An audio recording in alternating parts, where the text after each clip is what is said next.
Buka Alkitab kita saat ini. Dalam kitab Ibrani pasal ke-11, ayat pertama sampai dengan ketiga. Kitab Ibrani pasal ke-11, ayat pertama sampai dengan ketiga. Saudara yang genap, saya yang ganjil. Iman adalah dasar dari segala sesuatu yang kita harapkan dan bukti dari segala sesuatu yang tidak kita lihat. Ayat 2 baca.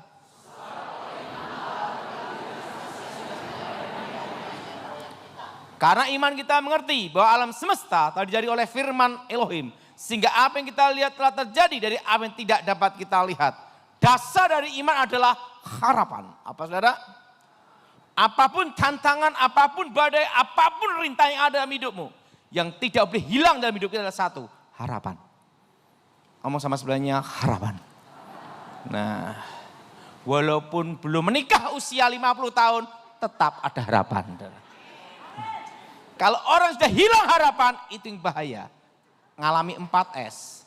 Sedih, stres, stroke, selesai. Nah, harapan. Kenapa saya bicara harapan? Tahun 96-97. Waktu itu saya mengalami kecelakaan motor. Waktu itu bonceng sama kawan saya nabrak truk. Kecelakaan motor paling bahaya. Itu justru yang ada di belakang, bukan yang di depan. Karena yang di depan tahu apa yang dilakukan.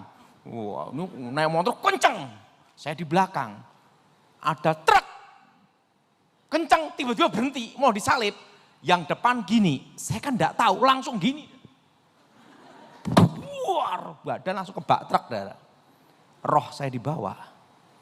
Di situ, dibawa malaikat. Dibawa ke satu tempat. Tangganya terbuat dari emas. Dan malaikat itu bicara dalam suatu bahasa yang bukan bahasa manusia. Tapi saya mengerti. Sebelum kau menghadap yang maha kuasa, engkau harus masuk ke satu ruangan dulu. Ruang maha kudus.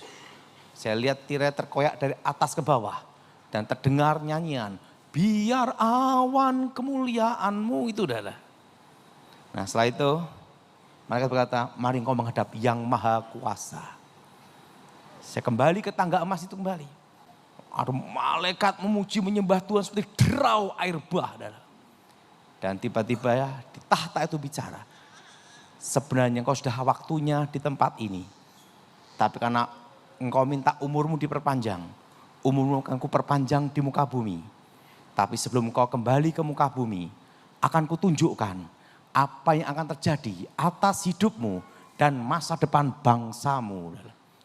Akulah Alfa, akulah Omega, akulah YHWH, Yesua Hamasia. Nama Yesus asli itu. Dan aku telah mati, bangkit hidup kembali.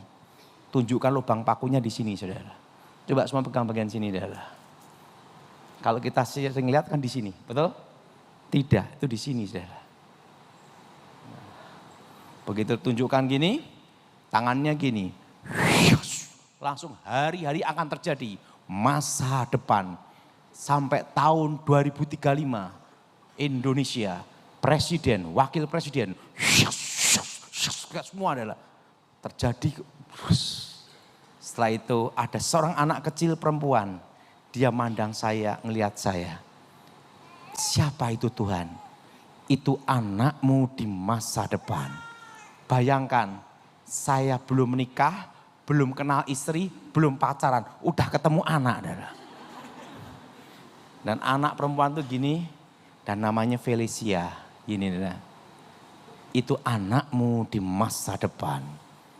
Akulah Alfa, akulah Omega. Langsung, dia bicara gini, sampaikan pesan itu. Dan ingat, jutaan manusia akan mendengarkan pesan itu dan keempat penjuru mata angin di Indonesia engkau dikenal. Nah setelah itu saya suruh balik, saya hidup kembali. Yang jadi pertanyaan, siapa yang akan mendengarkan pesan itu? Karena saya hanya orang desa. Dan yang kedua, zaman itu yang terkenal adalah Pak Niko, Alex Abraham, Timotius Arifin. Lah saya orang desa, siapa yang mau dengerin? Jutaan manusia itu enggak mungkin.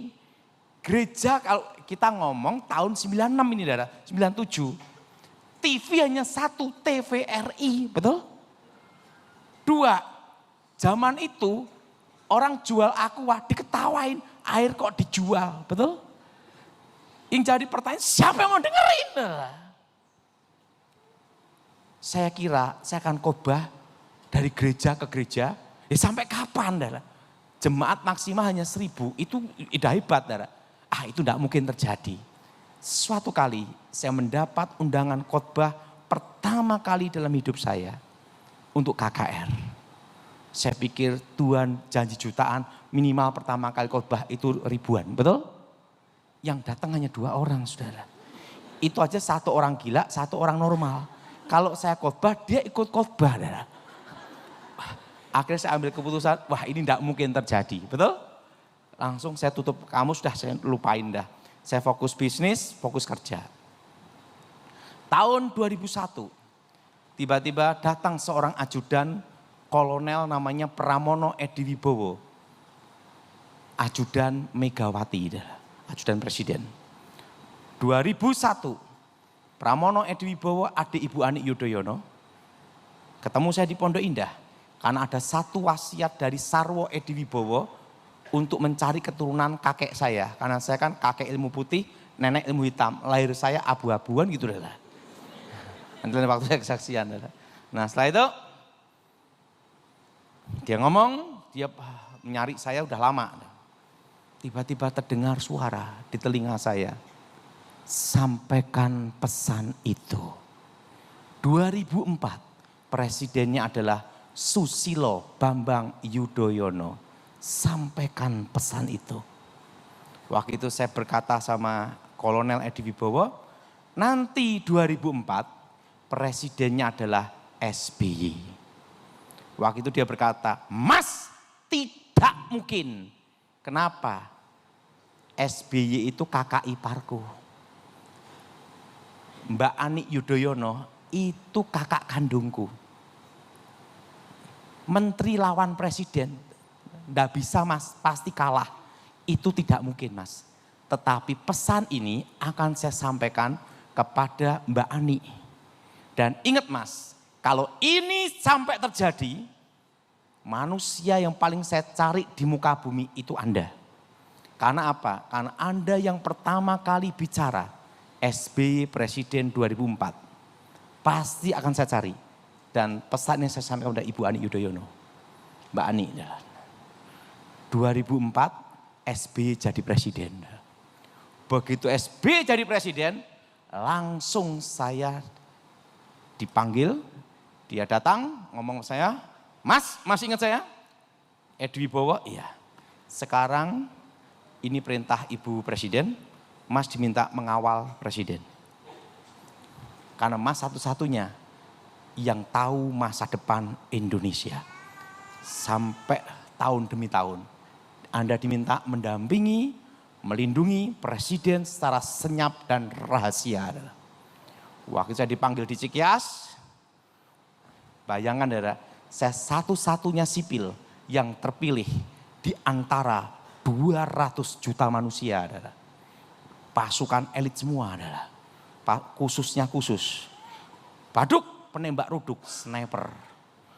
Demolis, ahli bom. Santo ahli penjinak bom, semua pasukan elit-elit memperkenalkan dirinya semua, nomor sekian semua ada sandinya semua. Lah saya bingung, saya kenalkan sebagai apa, betul? Waktu di Cikias, ahli perang kota, pertempuran jarak dekat, sniper, Sandi Yuda, wah jago-jago semua adalah, dan semua sudah melewati perang demi perang adalah. Lah aku saya kenalkan sebagai apa ini? Gitu. Langsung Edi Wibowo ngomong, untuk yang ini saya memperkenalkan dukun santet. Aduh, bayangin di antara pasukan elit ada apa saudara?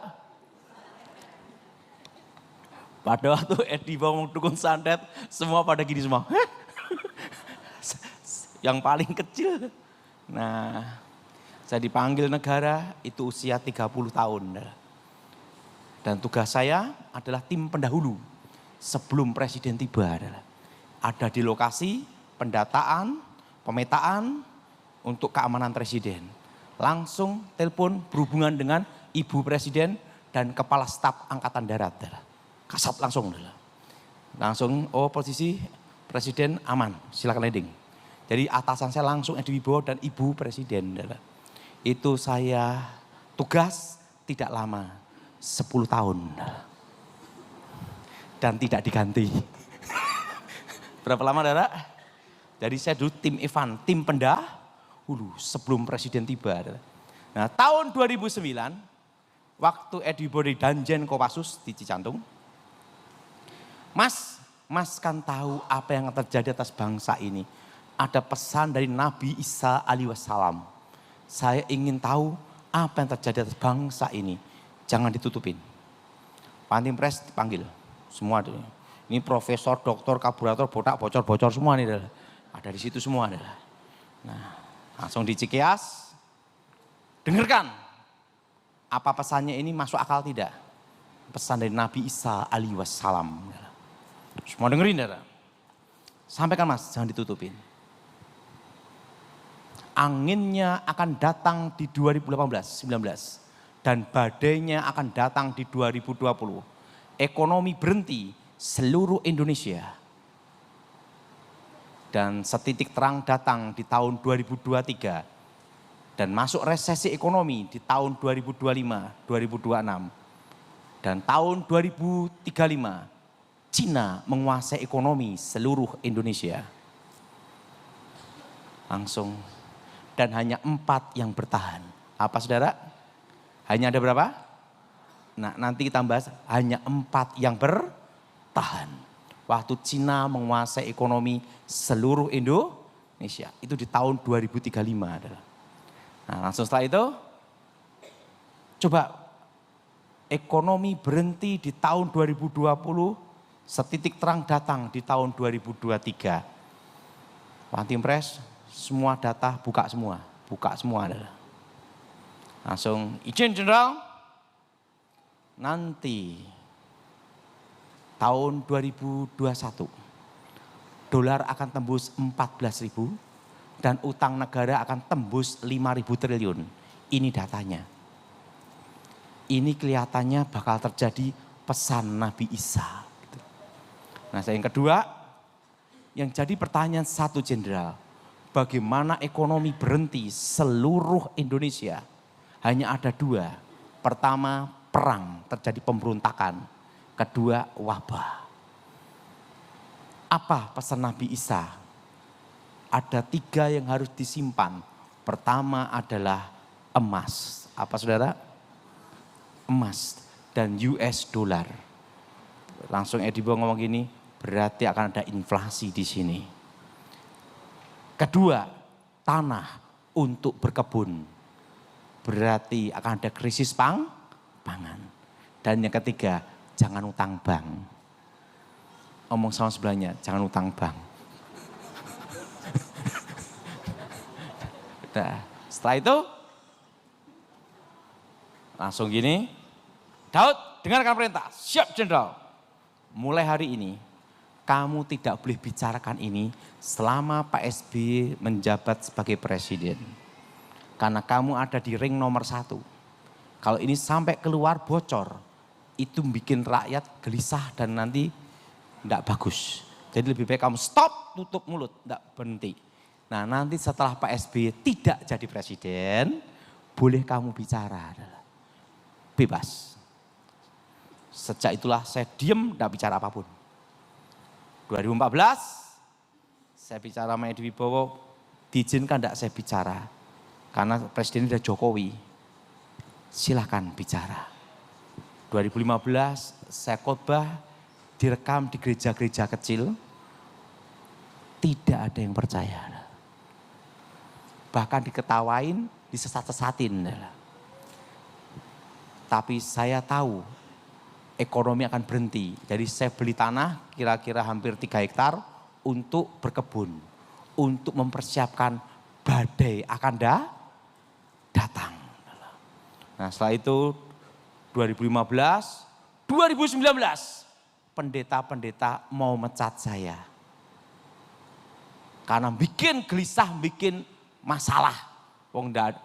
Buktinya semua baik-baik aja. Tetapi mereka tidak bisa mecat saya karena saya bukan pendeta. Misal Januari 2020. Pendeta-pendeta ngomong ke Gilbert, karena banyak pendeta bernubuat 2019, 2020 tahun berkat, tahun kelimpahan, tahun mujizat. Yang ngomong badai hanya satu orang aja adalah.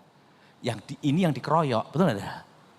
Nah, mereka ngomong ke Gilbert untuk negur saya, untuk stop saya. Gilbert ngomong gini, ini kan masih Januari, kita tunggu 2020 Desember. Januari, Februari, Maret, April, Corona. Yang mau mecat saya ikut karantina. Wah, enggak taunya khotbah-khotbah saya 2015 yang direkam itu bermunculan di media sosial semua. Kan sudah diperingatkan sejak 2015. Tiba-tiba Michael Gunawan ngomong gini, GSJS. Pak Daud, daripada enggak ada kegiatan, karena waktu itu yang sakti orang Batuk bubar, betul tidak? Nah, betul? Zoom meeting pertama kali 2-3 orang. Begitu yang ketiga, ribuan, ratusan. Sekarang sudah 10 juta lebih. Seperti pesannya, jutaan manusia mendengarkan pesan itu. Wow. Dan apa yang terjadi? Setelah itu, tahun 2020 saya bicara bahwa corona ini akan bermutasi terus selama 5 tahun. Dan puncaknya error menjadi kasus flu biasa. Saya pernah mendengar pesan itu di media sosial, YouTube, angkat tangan semua. Oh banyak yang tahu juga ada. Itu 2020 itu saya bicara.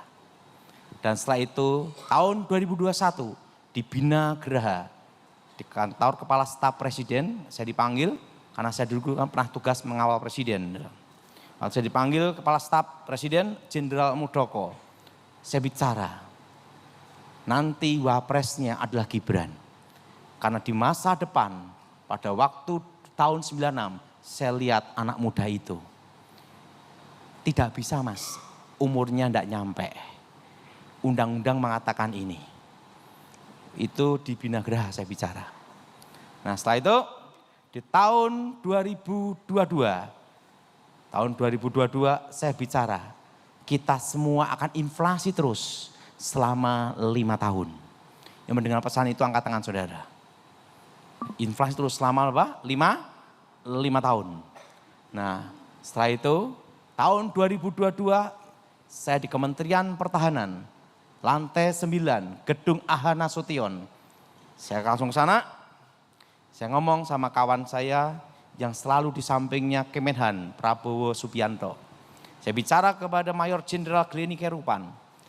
Orang yang masih hidup, dia tanya adalah. Waktu itu saya bicara, Glenn dengerin saya. Wapresnya nanti Gibran. Di masa depan saya sudah lihat itu semuanya. Langsung dia bicara, enggak bisa mas. Karena dari PDIP meminta Puan Maharani capres, cawapres Prabowo. Tidak usah kampanye, pasti kalah, pasti gagal. Karena di masa depan saya melihat, yaitu wapresnya anak muda ini. Tapi tidak bisa mas, umurnya. Kedua, undang-undangnya, MK, Mahkamah Konstitusi gimana? Waktu itu tahun 96 saya melihat, yaitu minimal pernah menjabat sebagai pejabat publik. Nanti MK akan putuskan di situ. Yang benar mas, tahun 96 aku sudah melihat. Langsung setelah itu, ini saya sampaikan kepada Pak Prabowo dan semua tim ini. Gibran itu kunci kemenangan Pilpres. Karena saya tidak lihat presidennya, lihat wapresnya. Wapresnya seperti ini gitu loh. Nah setelah itu tahun 2022 langsung bicaraan. Dan waktu itu saya bicara. Ingat nanti wapresnya ini. Dan tahun 2023 waktu itu sama ada Anies sama AHY waktu itu. AHY keluar 2023-2024 dari Anies, saya bicara sama Mas Ibas. Mas Ibas, Mas masih percaya sama saya, pengawal Ibu Presiden Ani Yudhoyono. Dan saya disumpah sebagai pengawal Presiden, menjaga Presiden dengan tameng hidup dan perisai. Percaya, maksud Mas gimana? Segera Demokrat gabung ke Gerindra. Nanti menghubungi Gerindra gimana? Tenang aja, langsung saya hubungi Gerindra. Langsung ngomong sama Klinik Kerupan, pintu dibuka.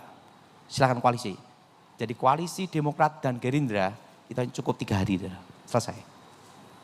Semua, karena saya bagian negosiasinya. Nah setelah selesai, blek, des. Saya ditelepon, Mas 1 atau 2 putaran, aku udah lihat. Aku hanya lihat wapresnya ini, 2024 jadi. Nah, itu langsung tanya, masa depan seperti ini. Sekarang saya beritahu, tahun 2022 di media sosial saya umumkan semua supaya semua menyimpan emas. Masih ingat enggak? Ya masih ingat angkat tangan. Dan saya bicara di media sosial seluruh Indonesia, emas akan tembus 2 juta di tahun 2025. Dan itu tanda menuju inflasi. Resesi ekonomi yang sebenarnya akan dimulai bulan depan. Ngomong sama sebelahnya, bulan depan. Gimana untuk bertahan? Betul? Yang Maha Kuasa memberitahu pada saya waktu itu. Apa yang ada di tanganmu, apa yang engkau tahu, apa yang engkau alami, itu bukan kebetulan. Itulah masa depan yang diberikan Tuhan kepada saudara semua. Yang memberi engkau hari depan penuh harapan. Kalau saudara taunya IT, fokuskan IT. Saudara taunya musik, fokuskan musik. Saudara taunya itu adalah kue, fokuskan kue. Saudara taunya tekstil, fokuskan tekstil. Apa yang Anda tahu, fokuskan, pertajamkan untuk bertahan. Karena Tuhan bicara waktu itu, aku akan memelihara umatku di tengah-tengah badai. Jadi saudara, dan ingat puncak resesi ekonomi yang sebenarnya adalah tahun depan. Dan ingat setelah emas, yang kedua yang penting adalah perak. Perak yang nyimpen perak harus usia di bawah 50 tahun. Karena perak akan naik berlipat-lipat 10 tahun ke depan. Kalau yang usia 70 tahun enggak usah nyimpen perak. Keburu mati. Jelas? Karena perak itu akan naik berlipat-lipat karena akan diperlukan untuk kebutuhan apa? Industri. Alat kesehatan, otomotif, elektromotif, semua akan banyak komponen perak. Dan nanti emas di masa depan hanya digunakan 35% kandungannya. Setelah itu perak dan tembaga digabung. Dan model perhiasan emas di zaman masa depan tahun 2035, modelnya adalah silver platinum. Dan kandungan perak yang dipakai emas 30-35%. Karena emas terlalu mahal. Jelas saudara? Jelas? Jadi saudara semua ngomong sebelahnya, nyimpen perak. Bagi usia 50 tahun ke bawah. Siapa yang setuju angkat tangan saudara? Jelas? Emas sudah apa? Tinggi. Nah, dan ingat hanya 4 yang bertahan. Jadi ingat ekonomi akan bergerak di tahun 2027. Itu baru bergerak. Dan Indonesia ekonomi pulih, benar-benar pulih. Itu tahun 2032. Makanya jangan utang bank atau KPR. Mumet. Dan ingat tahun 2035 Cina menguasai ekonomi seluruh Indonesia. Saya tambah sebentar enggak apa ya. Hanya 4 yang bertahan.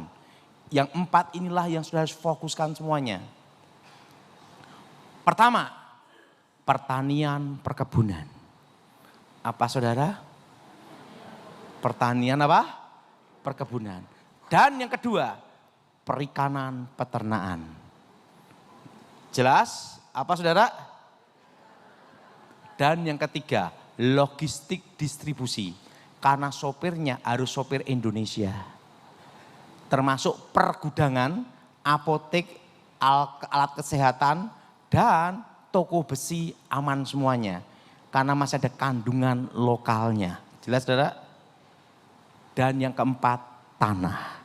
Di masa depan, di tahun 2035 ke atas, akan terbit undang-undang pembatasan hak kepemilikan tanah. Jadi saudara yang tanahnya hak GB, hak GU, segera tingkatkan ke hak milik semua. Jelas? Kuliner aman, kecuali Chinese food. Karena yang asli datang. Udah 35 menit, udah saya cukup. Jadi ingat, Chinese food tidak aman 2035. Karena apa saudara? Aslinya dah nanti industri otomotif, industri tekstil, industri metal baja, semua akan dikuasai Cina di tahun 2035. Seluruh Indonesia. Tapi Tuhan baik memberi kita masa depan 4 yang bertahan. Termasuk pendeta-pendeta akan ada saingan baru termasuk pencipta lagu yaitu AI di tahun 2035. Jelas? Kalau pendeta harus punya karunia spesialis khusus yang bisa bertahan. Jelas? Jadi ingat, saudara tidak usah khawatir badai boleh datang bulan depan. Tapi Tuhan tetap pelihara. Apa jaminan masa depan kita? Ikuti saya semua. Apa yang aku tahu, apa yang aku alami, itu bukan kebetulan. Itulah talenta yang Tuhan berikan untuk memberi aku hari depan. Yang penuh apa? Itulah iman. Mari kita berdiri saat ini.